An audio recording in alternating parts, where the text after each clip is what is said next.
So, tracking your cycle can be one of the most empowering things that you do for your health, both physical and mental health, I think.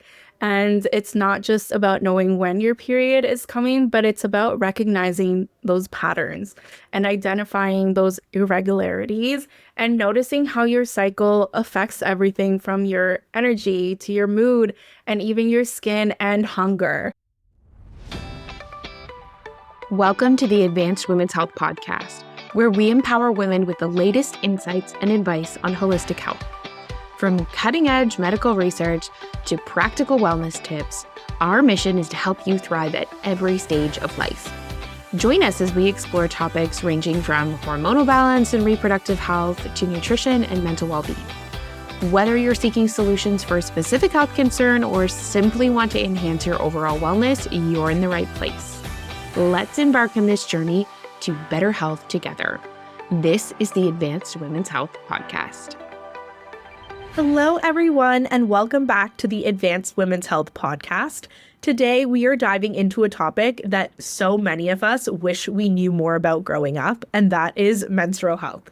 Now, let's be honest, how many of us have entered our teenage years where we felt clueless about what was happening in our own bodies? Between vague explanations from health class, awkward conversations, really if any at home, and a lack of accessible science-based information, many of us were left with more questions than answers. So today's episode is going to be all about breaking it down. What is your menstrual cycle really like? How does it work? And why understanding it is so important, not just for teens, but for anyone who wants to feel more in tune with their body. Exactly. We're going to cover the basics of the cycle, walk through the different phases, and answer some of the questions you might have been too embarrassed to ask. We'll also talk about what we wish we had known earlier, because there's so much about periods and hormones that doesn't get talked about nearly enough. Whether you're a teen navigating this for the first time, a parent trying to support your child, or just someone looking to get better understanding of menstrual health, this episode is for you.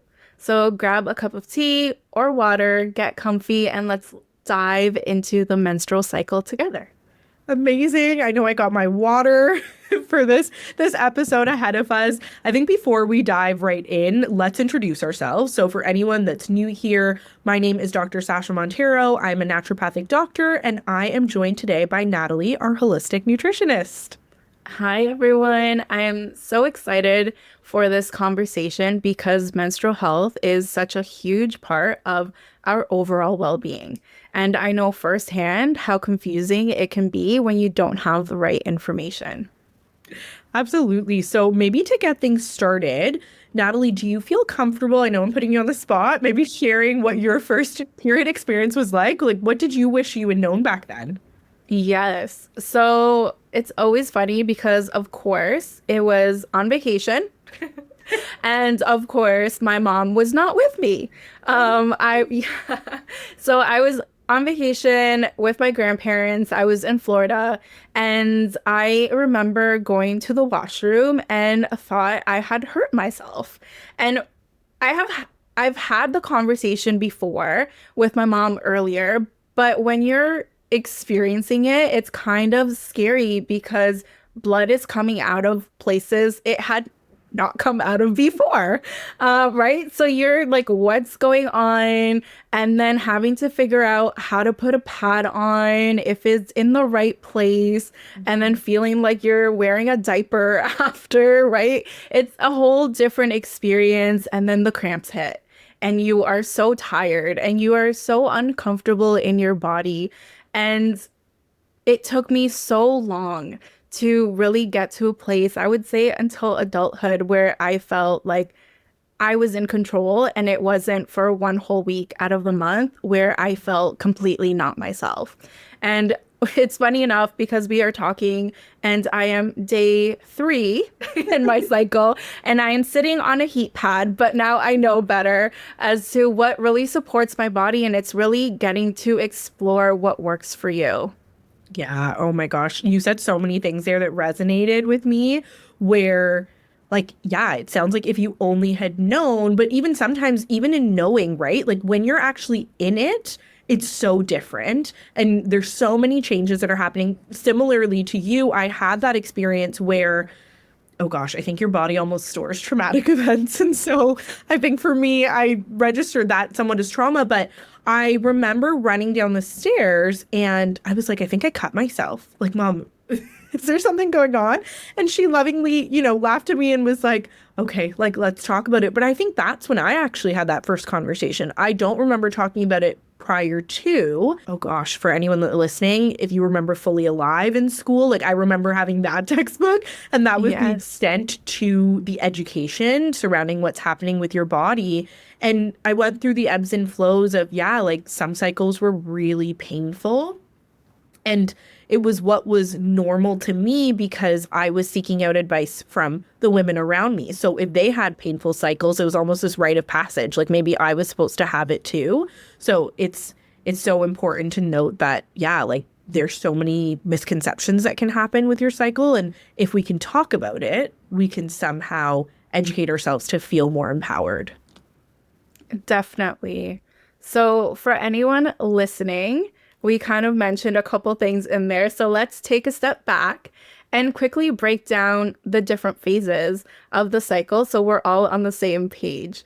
I mentioned I'm on day 3. What the heck does that mean? So, let's get into it. And really, it's so important to understand how our body naturally shifts throughout the month. So, Sasha, would you like to take this one? Absolutely. For anyone that's sat in office with me, you know that I have my handy dandy like menstrual cycle graph that I will pull up because so many of us, when we think about our cycle, I see that people respond. And if I ask them, well, how long is your cycle? They'll tell me 4 to 5 days, right? But that is just the menstrual phase. That is just bleed. So day 1 to 5, right? That is where you start to shed the lining of your uterus. And so you'll see blood and tissue leave your body. That's your period. And the first day of flow, so not like spotting, right? The first day of full flow marks that first day of your period. And that's where we have estrogen and progesterone that are at their lowest. That's where it's common to feel cramping. Maybe there's some bloating. Maybe you feel just tired, right? That starts on day 1.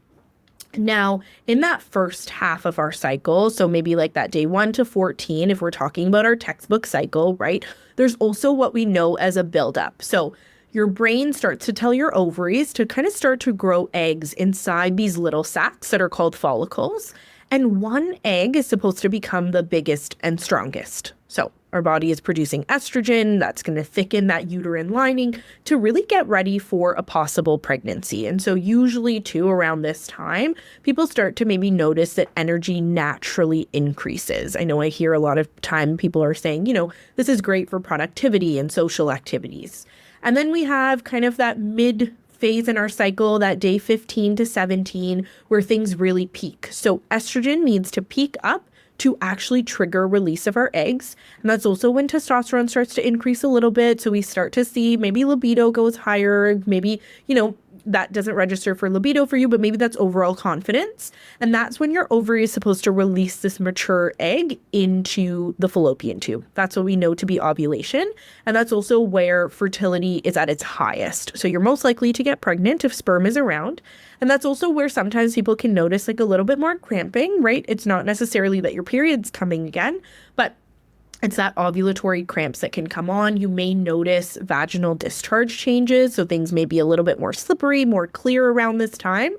And then the second half of our cycle is the luteal phase. So that's really that wind down. So after ovulation, your body makes what's known to be progesterone, and that's going to actually keep your uterus lining thick enough in case of pregnancy. So if that egg isn't fertilized, hormone levels drop and your body gets ready to cycle again, leading back to a period. And that's when we have those premenstrual or PMS symptoms that occur. So understanding now these shifts can help us work with our bodies rather than against them. And I've heard so much about cycle syncing from a standpoint of exercise and nutrition and lifestyle and how that can really help. So I know, Natalie, you're probably jumping at the seams to get into nutrition and cycling. Like, what does that look like? Is there science to that? Yes. So I think one of the easiest examples of this is seed cycling, which most people have probably seen on social media. It gained a lot of popularity, and there's a lot of myths around how effective it actually is.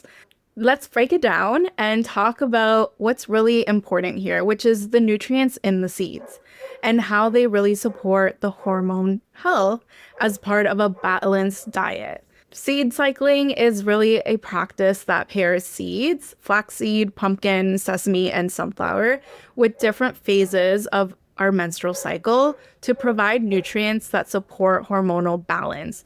So during your follicular phase, so day 1 to ovulation, flax seeds and pumpkin seeds help support estrogen levels and follicle development. So flax seeds are really rich in fiber, which help balance estrogen, and pumpkin seeds provide zinc, which is a mineral that's really great for follicle development and ovulation. Then during your luteal phase, which is after ovulation into your next period, sesame and sunflower seeds provide nutrients to support progesterone production. So sesame seeds are high in healthy fats and fiber, which continue supporting that hormone health and balance, as well as sunflower seeds are packed with selenium and vitamin E, both of which protect your body from oxidative stress and also support progesterone production. So the key takeaway here is that seed cycling can be a great addition to add essential nutrients into your diet, but it's not a magic fix. Really having a balanced diet, incorporating healthy fats, fiber, lots of colorful veggies, adding protein matter just as much. Okay, so I love the explanation, and then I was thinking, oh, great. So it's not a magic fix. I can't just do this and still eat the fast foods.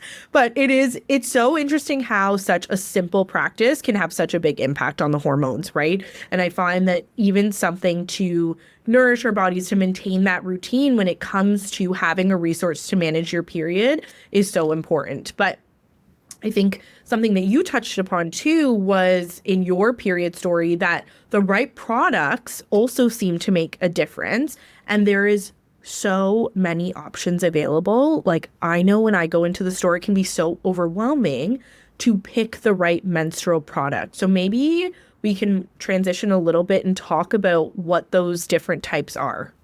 Yes. So it's like you're sending a man to buy like what do I get, what size, which color, what number. Like there's so many different things to really think about, but we'll start off with pads, which I would say is the most commonly used menstrual product, and they come in different sizes, different absorbencies, which that's what the number is for, and different forms. So you can find disposable and reusable. So disposable pads are the most common. They're convenient, they're easy to use, and they're available in varying absorbencies.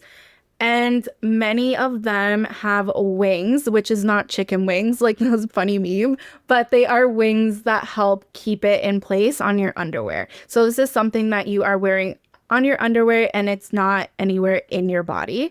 And this helps it stay in place. There are also reusable pads, which are made of fabric. These pads can be washed and reused. They are eco-friendly, and they do require a little bit more maintenance because you do need to wash them, but they last for several years if you do take care of them properly. Then we have our tampons, which is inserted into our vaginal canal to absorb the menstrual blood. So they come again in different absorbencies, and you can choose one based on your flow. Tampons are typically made of cotton or a mix cotton and synthetic fiber. And some tampons come with an applicator, which is a plastic or a cardboard, which just helps you with the insertion and it makes it easier and more hygienic. And then there are tampons that don't have an applicator, and these need to be inserted manually. So pretty much means that you'll have to use your fingers to insert the tampon, which some people find easier. And it's also a little bit more environmentally friendly. Okay, amazing. Yeah, I found that, I mean, in talking to friends at the time, tampons were also great for anyone that was exercising or swimming, right? Like it was like, okay, at least I have an option and I don't always have to use pads. Now we have menstrual cups, right? So menstrual cups are those flexible, they almost look like little bell-shaped devices, and they are made of silicone. Some of them can be made from rubber, and they're also inserted into the vagina to collect that menstrual blood. And I find that unlike tampons and pads that absorb the blood, the menstrual cup will actually collect it. So they can be worn for sometimes a longer time period, so up to 12 hours depending on flow, but they do have to be empty. They have to be washed properly at that. Your menstrual cups have to be washed properly, and then they can be reused. And now I've actually seen there's also disposable menstrual cups. So they are single use, they are less common, but they do exist for people that, you know, just prefer a little bit more convenience and maybe you don't have enough time for sanitation. And then, of course, period underwear is making a comeback. It's funny how the things that were once there are now like you throw a brand on it and everyone's like, this is amazing. Yes. But this is designed to absorb that menstrual blood. So it's kind of like a built-in pad. I also find it's a great option, especially overnight if bleeds are heavier, to have that extra level of comfort. And they also come in varying absorbencies and size, so they can be worn on their own or as a backup to any of the other products. So there's so many options available. And so I think it's really important to choose what works for your needs, and that can be very unique to you. So Natalie, I mean, do you feel comfortable sharing what are your go-tos? Like, how do you decide what you choose? Some of the things that I consider when choosing is your flow. And I think also depending on where you are in your kind of menstrual phase is also going to determine are you going to need, you know, more padding, more absorbency, or are you kind of on the tail end and maybe a period underwear is going to be just fine. So finding products. So if you have a heavier flow, such as menstrual cups and tampons, which hold more fluid, while pads and underwear need to be changed more frequently, as well as lifestyle. So if you are active or if you are going to be in the water, if you're on vacation, tampons or menstrual cups are going to be more convenient and also preferred for these active lifestyles, while pads may be better for lighter activities, or if you're just at home and you get the privilege of just chilling while you're on your period.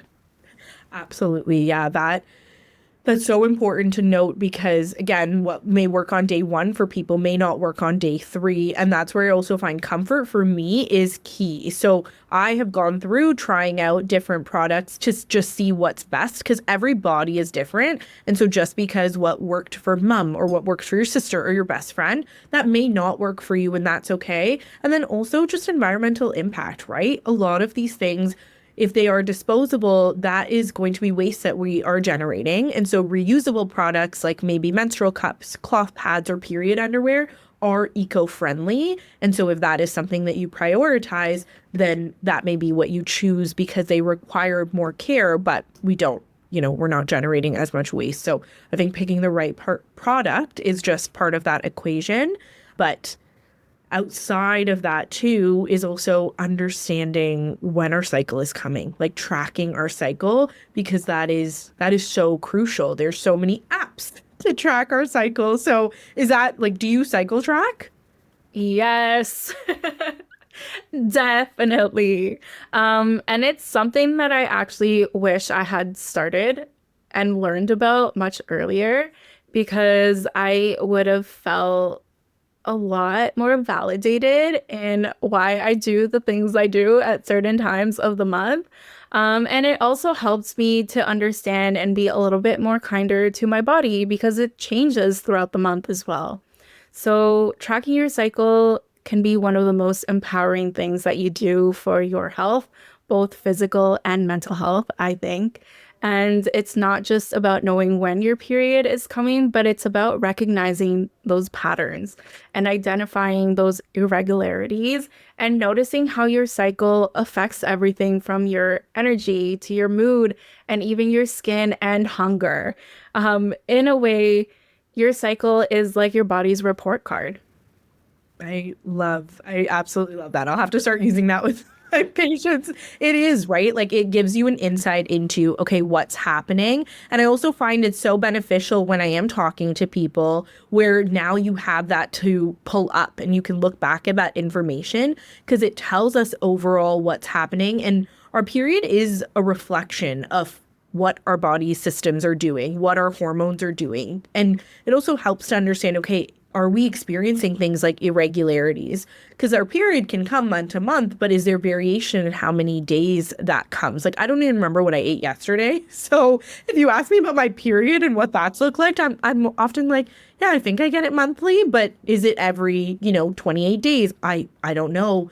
My app is there for that, right? So even things like cramping, things like fatigue, all of those things give us insight. And is your body signaling that something can be out of balance? And you can use those apps to be able to track that information. So it's not only, okay, my period started and ended. It's what did flow look like? Was there bloating? Was there mood swings? And so you can understand that rhythm. And there's so many apps out there. There is Clue, there's Flow, there's even a simple calendar. Like if you don't have a smartphone, depending on or you don't want to use a smartphone, you can even use that to map out your cycle so that when something feels off, you have a better idea of what's going on. Today's episode is brought to you by none other than Advanced Women's Health. If you are interested in diving in deeper to your health, if you are finally ready to feel like yourself, and you are finally over hearing everything's normal, everything's fine, and you want a deeper dive into your healthcare, then we are here to help you. We are currently helping patients in British Columbia and Ontario, Canada. But don't worry, if you're in another province, still reach out, get added to the wait list as we expand coast to coast. We cannot wait to work with you. Check out the show notes for more information on how to get started. Yes. So also to add to that list of those apps, because I am an app person, I personally use 28 and Stardust, which have really great resources. And it's sometimes very funny, the things that it kind of says about your mood, or what might be happening in your body. And it also kind of makes you laugh and it makes it a little bit more playful, which sometimes is enjoyable and needed when you feel like everything's doom and gloom. Oh, I love that. Does it do positive affirmations at all? So sometimes it does give like little quotes, but what I personally, Stardust is one that I am using a little bit more. It uses also the moon phases. And every day it gives you like a horoscope of what might be going on in your body depending on your hormones. So you're able to see like if you're like on day 20 and then like this is like you're feeling confident and like your best self, like dress up and like go out. Like it has like so many fun things. So I've really been enjoying it. Okay, so it's almost like a little cheerleader to like cheer you on and say, yeah, like you should feel yourself. And this is why this is happening. Okay, I love that. So not only is your body giving you feedback, but the app is kind of supporting that too. Yeah. Okay.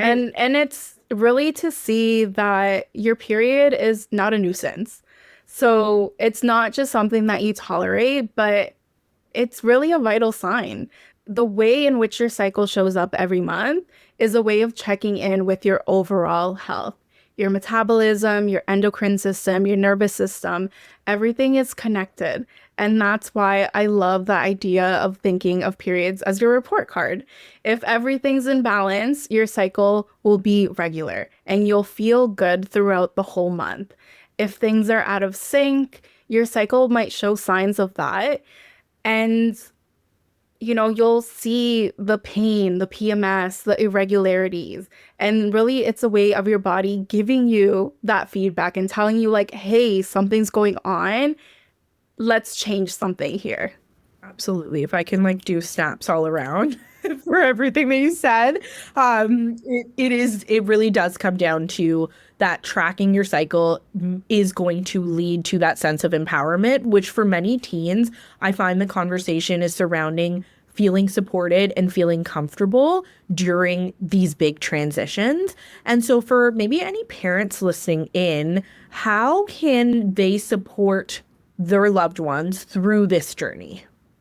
Like, what are some things? Because, I mean, when I think about it, I'm saying, okay, creating that open and supportive environment is key because it can be so tricky. I mean, it was tricky for me when I was 14. It's still tricky for me now, right? But ensuring that, yes, the physical and the emotional changes are talked about, right? One of the biggest ways I find maybe what I needed and what is happening now is creating an open and non-judgmental space for discussion.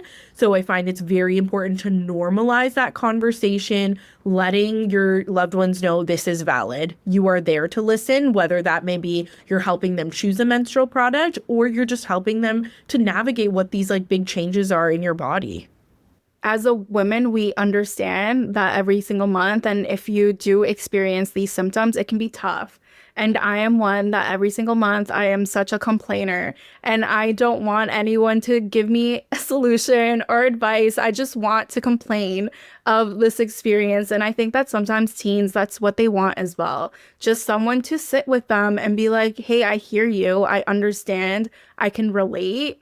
To validate their feelings, whether it's the physical discomfort or the emotional challenges. There's so much going in there, right? Like your hormones are going on an up and down kind of peak, and that affects our mood, that affects how we feel, and even how we see ourselves a little bit as well. And just being able to normalize these conversations, just like you said, and to share your stories, being able to do things like what we're doing right now and just be open about how, yeah, sometimes it does suck. And you don't have to feel like you're alone, because most women out there are also going to relate to that. And there are things that you can do to support yourself, and being able to share that knowledge and draw from your own experiences of what has worked, and then experimenting a little bit to see what works for you as well. And normalizing it. It's a natural part of the woman's experience. And, you know, we should be able to talk about our periods and say, yeah, like I'm on day 3, and it should not be like a hush hush thing, right? Going back to school and you're like, I need a pad. And it was like the secretive thing of like putting it in your sleeve and hiding it. It should be like, here it is. Like, I'm on my period. So what? Oh my gosh, you brought up such a vivid memory of hiding the pad, and you were so scared. Like, what if it fell out of your sleeve while you were running to the bathroom? Or you were also just so scared to even put your hand up and say you needed to go to the bathroom because you were worried, well, what if the teacher questions, why do I have to go so much more? And you're just hoping, please just say yes to me. Please just say yes to me. Oh my gosh. Okay, well, we're almost at the end. So, Natalie, why don't you give me 2 things? What do you wish you knew about your cycle? To kind of start is that your energy needs change throughout your cycle. And this is gonna like, wait, what? So your just the changes that you're going through impact your energy levels and your hunger. So throughout your cycle, hormones are changing. This impacts your metabolism, your energy, and even your cravings. So learning to work with these changes rather than against them can make a big difference. So during your follicular phase, estrogen levels rise, boosting energy and making you feel more motivated. This is a great time to prioritize workouts like cardio or strength training.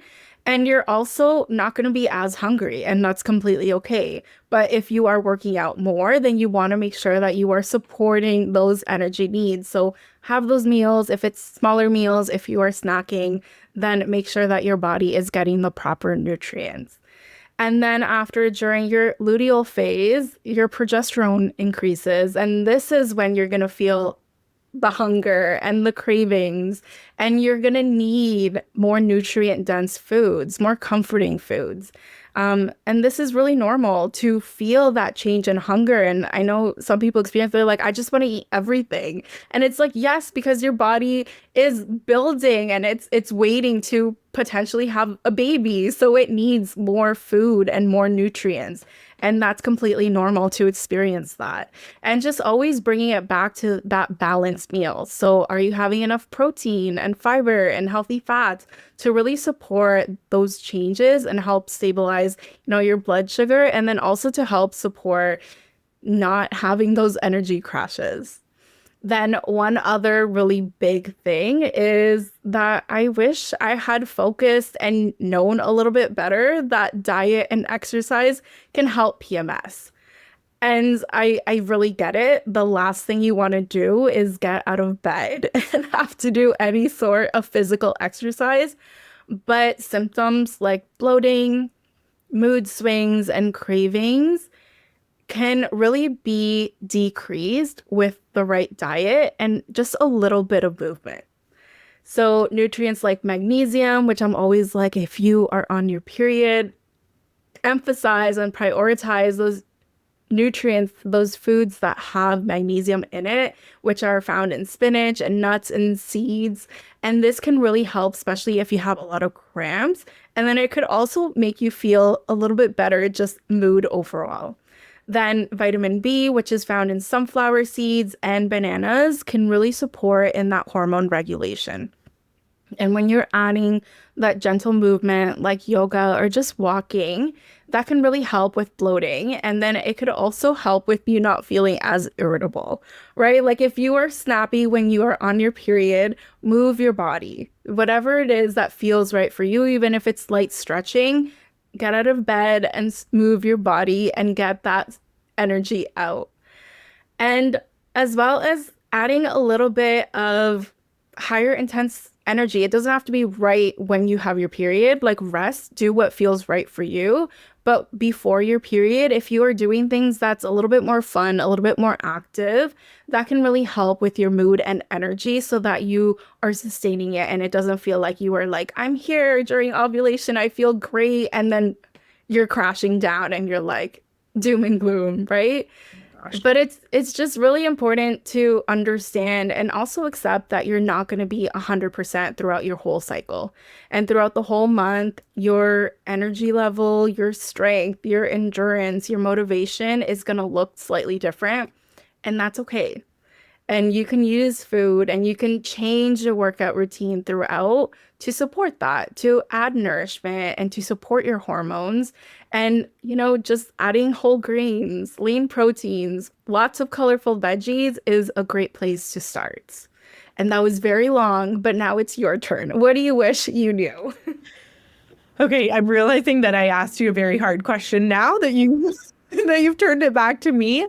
I think my first one would definitely be that if you feel like something isn't normal or something is wrong, I hate the word normal, but I want you to know that you should trust your body and you should advocate for yourself because first and foremost, I wish I had known that. Like if something feels off, whether it's irregular cycles, whether it's you're feeling really tired, whether the pain is so unbearable, don't ignore it, right? Many young women today, older women are dismissed when they express concerns about their periods because, like I said, it's like this way of life. But if there is something that is constantly coming up, that could point out to conditions like endometriosis or polycystic ovarian syndrome or some sort of hormonal imbalance that needs attention. Like the list goes on, and we do not have time to talk about it during today's episode. But that's where I go back to if you keep track of symptoms, that is going to lead to feeling empowered so that you can confidently advocate for yourself with your healthcare providers because you do deserve to feel good in your own body. And so whether you are seeking support from your medical doctor, your naturopathic doctor, your nutritionist, your counselor, whatever it is, that can make such a huge difference in your overall well-being. And I think the second one to build off of that is pain, although common, is not normal, right? One of the biggest myths I used to believe is that your period is a part of life. And my cycle day 1 and 2 are going to be the worst days ever. But it's not. Like pain is a signal from your body that something might be out of balance. And so if cramps are so severe, if bloating is so bad that you cannot get out of bed, headaches are so intense, right? That is not something that you have to live with. And they can be improved with nutrition like you went over. They can be improved with lifestyle changes, with proper care. And so I oftentimes will say if your period is disrupting your daily life, like if you are planning around this 1 week, it's probably worth seeking some support to address maybe like some root causes that could be contributing to that. Yes. So I've had an amazing time chatting. In closing, I think we have talked and covered a lot of ground about menstrual health. You talked about seed cycling. We talked about how to track your cycle, just understanding your body's natural rhythm from the different phases to how food and lifestyle can impact our hormones. But that key message here is it's all about feeling empowered. And so whether you are listening in and you are trying to navigate your own cycle or you're supporting a teen through theirs, knowing the ins and outs of menstrual health can make a huge difference in our day to day. And as we chatted about today, it's not only about managing, it's about listening to our body and supporting our body in the best way possible. Yes. So as we wrap up, I want to remind you that every body is different. So don't compare your journey to someone else's, and don't be afraid to listen to your body. So track your cycle, adjust your nutrition, and get familiar with what makes most sense to you and what makes you feel your best. So menstrual health isn't a one-size-fits-all experience, and it's really about finding what works for you. And that starts with education and open conversations and trusting the process and remembering that small and sustainable changes are the key to feeling great. So if you are feeling inspired and want to learn more, we can probably go on and on talking hours about this. We have some exciting opportunities coming up. If you're local to Port Credit in Mississauga, we'll be launching a teen health educational program, which we are so excited about, and we can't wait to see you there. So be sure to check our website for all of the details and to register for our event. And you can also book an appointment with us by visiting our clinic's website, and the link will be in the notes below. Amazing. So thank you everyone for joining us today. If you enjoyed this episode, please share it with someone who would benefit from learning more about their menstrual health. Don't forget to subscribe so you don't miss any of our upcoming episodes, and we will be back for more valuable insights to help you better understand and support your cycle. Until next time, be patient with yourself, listen to your body, and remember that your menstrual health is a vital part of your overall well-being. Bye.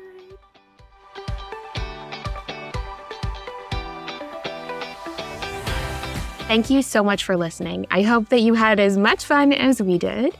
And if you loved today's episode, share it with a friend and leave us a review. That is how we spread this message, and that is how we are going to revolutionize healthcare in Canada for women. Have a beautiful day and be well.